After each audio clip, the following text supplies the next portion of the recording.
اهلا ومرحبا بيكم في حلقه جديده من حلقات معانا مفيش شخير.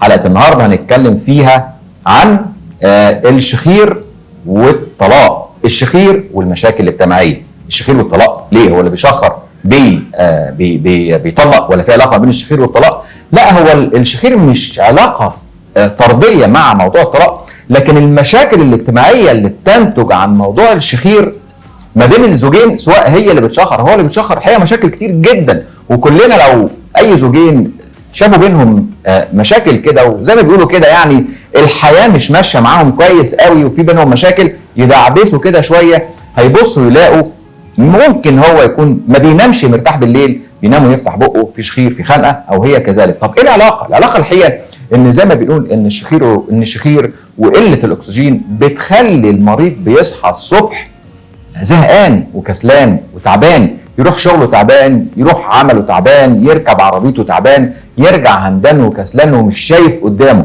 هل هذا الشخص فعلا يقدر يرجع البيت يعني زي ما بيقولوا كده يرجع يعني بابتسامه، يرجع وهي كمان تقابله بابتسامه؟ هي ممكن حتى لو قابلت له بابتسامه هو يقول لها بعيدي عني، انا مش طايق، انا طول النهار تعبان، انا نمتش بالليل. الى جانب طبعا المشاكل الثانيه اللي هي فتحه البق وريحه الريحه الكريهه اللي ممكن تبقى موجوده عند كتير من الناس اللي بتطلع صوت وهي نايمه وبتتخنق وهي نايمه. كده وبس؟ لا، مش كده وبس، اكتر من كده كمان. الحقيقه المشاكل الزوجيه اللي بينهم اللي هم بيبقى على طول متنرفز، مش طايق، ان هو مش عارف ينام ولا هي عارفه تنام معاه في الاوضه، فبتضطر هي تسيب الاوضه وتخرج بره. طبعا المشاكل مش كده وبس، اكتر من كده كمان، اكتر من كده ان الارهاق والتعب بيأثر على الحاله البدنيه والنفسيه والعصبيه بتاعته.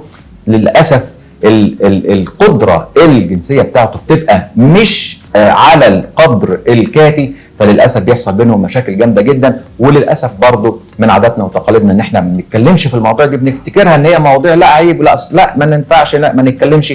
لكن فعلا لو في مصارحه ما بين الزوجين وكل واحد قاعد يتكلم، النهارده كتير جدا من الزوجات بتجيب لي زوجها وتقول لي ده ما بيقدرش ينام ويقفل بقه، ده عامل لي مشاكل، ده ريحه بقه وحشه، ده بيقوم الصبح تعبان، انا عايز اعالجه، انا عايز يبقى كويس. وفعلا لما يبقى في مصارحه وبيبقى في زي ما بيقولوا كده يعني حب ما بين الزوجين، وكل واحد عايز يعالج التاني، وكل واحد عايز صحه التاني تبقى كويسه، بيجي ونشوف سبب الشخير وسبب الخنقه وسبب فتحه البق وسبب الريحه الكريهه وسبب المشاكل دي كلها ايه، وبيتعالج وبيبقى كويس. عشان كده احنا دايما نقول الشخير والمشاكل الاجتماعيه اللي بتؤدي الى الطلاق من الحاجات المهمه جدا جدا جدا، لدرجه ان النسب العالميه دلوقتي بتقول ان 37% من حالات الطلاق بتكون بسبب موضوع الشخير وانقطاع النفس اثناء النوم.